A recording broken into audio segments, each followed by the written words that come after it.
E lá ele explica algumas das teorias para a construção das pirâmides.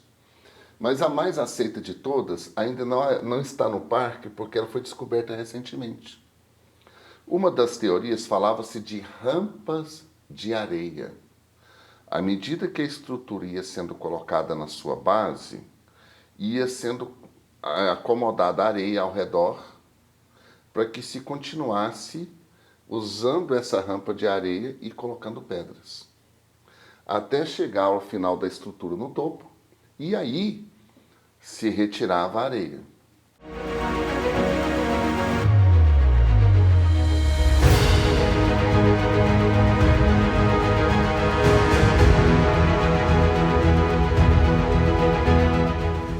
Olá pessoal, estamos seguindo com o nosso podcast maravilhoso, falando sobre segredos das terras bíblicas. Nosso irmão Antônio Araújo está conosco, ele que viveu ali naquelas terras, que é Egito, conhece bem o Oriente Médio e também estudou bastante a história. Vocês estão vendo aí como é importante a gente conhecer mais sobre as pirâmides, a origem das pirâmides, as suas construções, como é que foi, a coisa assim, com aqueles monumentos arquitetônicos que estão lá até hoje, impressionando o mundo inteiro. Antônio, fala um pouquinho mais, que agora atiçou nossa curiosidade, né? Isso. Mais uma vez, prazer estar aqui. Vamos Sim, lá continuar, porque a gente sim, deixou uma curiosidade no último bloco, né, do nosso podcast. Existe um local no Cairo muito interessante, moderno, né, chamado Qaria Faraoneia, que significa Vila Faraônica, onde um arqueólogo egípcio que descobriu ou redescobriu a planta papiro, que é chamada em árabe de bard, o papiro que deu origem ao primeiro papel da história, né? Feito de uma planta que crescia no delta do Nilo. E ele criou toda uma situação em maquetes, né, do Egito Antigo, e você passeia dentro. É um parque temático, então existem atores, você passeia de barco pelo Nilo e você vai vendo pessoas cultivando a terra como se fazia 5.000 anos atrás. Como se produzia vinho, como se produzia os vasos, como era a pesca. É tudo muito interessante, é um teatro ao ar livre. E lá ele explica algumas das teorias para a construção das pirâmides. Mas a mais aceita de todas ainda não está no parque porque ela foi descoberta recentemente. Uma das teorias falava-se de rampas de areia. À medida que a estrutura ia sendo colocada na sua base, ia sendo acomodada areia ao redor para que se continuasse usando essa rampa de areia e colocando pedras, até chegar ao final da estrutura no topo, e aí se retirava a areia.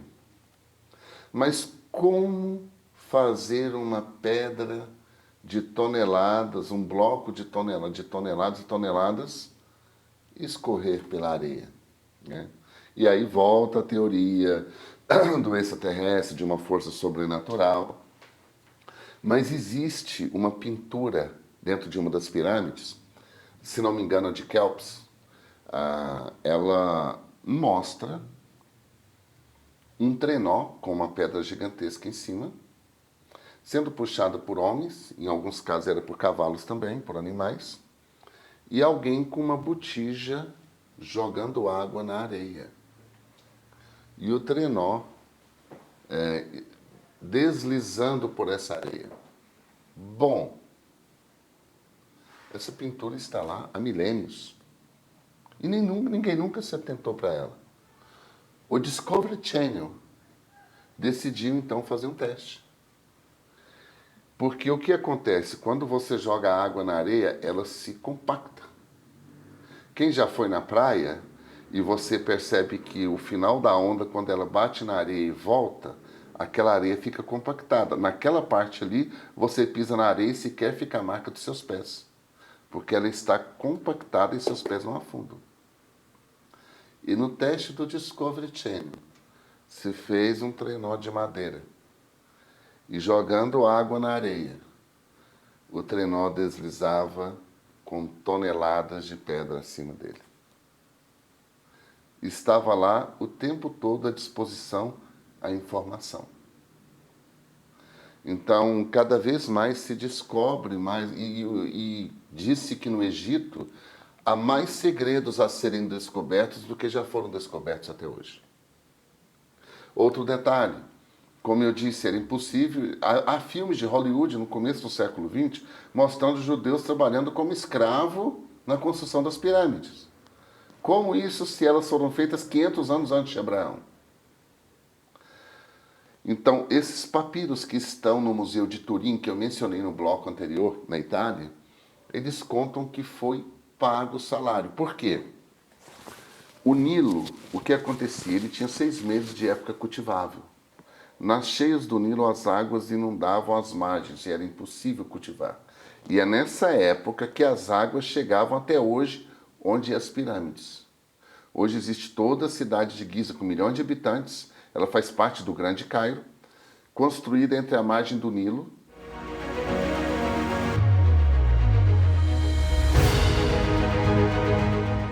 e as pirâmides. Mas naquela época as cheias chegavam até as pirâmides. Quando cessava essa época de cheia e a água recuava, todas essas margens do Nilo ficavam irrigadas e cheias de matéria orgânica trazida pelas águas desde a África, e então ali se tornava uma área cultivável. O que o faraó Quéops fez, e depois Quefren e Miquerinos também. Havia 6 meses ou 5 meses ali do ano que não se podia cultivar nada, porque a água estava inundando a área cultivável. Então todos esses camponeses iam trabalhar nas pirâmides. Calcula-se entre 20 e 30 mil pessoas. E aí o faraó pagava com grãos o salário, porque todos pagavam impostos. Então havia um grande celeiro de grãos e o povo recebia em alimento. E aí, quando o rio recuava, eles voltavam para o seu trabalho. E assim, ao longo de décadas, foi sendo construídas pirâmides. Não houve trabalho escravo. Foi pago o salário e o monumento foi edificado. Quando nós temos a oportunidade de ir em mastabas, e eu vou te levar lá, pastor Alírio, nas mastabas do Egito, porque dentro das pirâmides não existem quase que pinturas preservadas, com algumas exceções, como é o caso dessa que mostra o trenó carregando a pedra sobre a areia. Então, se você faz uma rampa de areia ao redor da pirâmide, gente, mas dava muito trabalho. Nós não podemos olhar para o passado com o nosso olhar imediatista contemporâneo. Hoje, tudo é feito a toque de caixa. Mas naquela época, uma construção demorava décadas e décadas, com milhares de pessoas trabalhando nessa construção. Então, se fazia toda essa estrutura de areia ao redor da pirâmide, e à medida que a pirâmide ia subindo a sua construção, a rampa de areia ia também envolvendo ela para que as pedras continuassem sendo levadas nesse sistema de trenó. Olha, você deixou muito animado, porque você deu, além de muitas informações, uma boa notícia. Você vai me levar lá? Com certeza, com certeza. Ó, Araújo Stura, vou fazer um merchandising aqui, hein? Não foi solicitado, estou fazendo aqui, ó. Porque é o seguinte, quem sabe a gente pode fazer uma caravana, né? Ou depois colocar umas dicas aí para vocês na descrição do Araújo Tour. E nosso amigo aqui, nosso irmão Antônio, é especializado em excursões na Terra Santa, principalmente no Egito, onde ele morou 10 anos e conhece toda aquela história. E eu estive lá com ele, realmente é extraordinário. Só que foi muito rápido, agora ele quer me levar de volta. Eu vou voltar, com certeza. Aqui foi só um relance.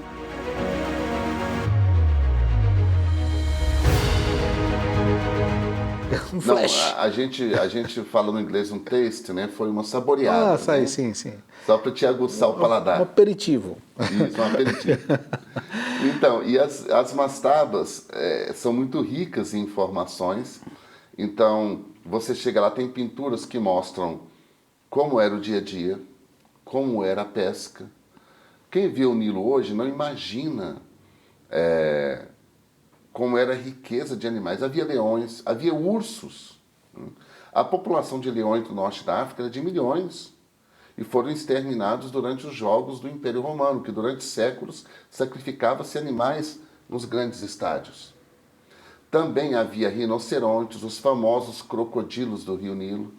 No Museu do Cairo tem crocodilo empalhado, né, ou mumificado, com metros e metros de comprimento. E muito interessante, talvez alguém pergunte, ora, eu mencionei agora há pouco que hoje existe a cidade de Giza, boa parte dela está entre a margem do Nilo e as pirâmides. Então o Nilo não tem mais essas cheias? A história maravilhosa, com muitos detalhes. Então, continuaremos no próximo episódio, fique conosco, inscreva-se no nosso canal, é muito importante, compartilhe esse vídeo, olha, você vê que é muita instrução, porque depois isso vai conectando com a história bíblica, ok? Pra você entender o processo de Deus trabalhando com o seu povo para chegar até nós, e como isso foi conduzido durante a história. Irmão Araújo, Deus abençoe. Muito obrigado pela sua participação já nesse bloco. Vamos aguardar o próximo, viu? Vamos lá que tem mais informação aí. Amém. Então, que Deus abençoe a sua vida e fica na paz.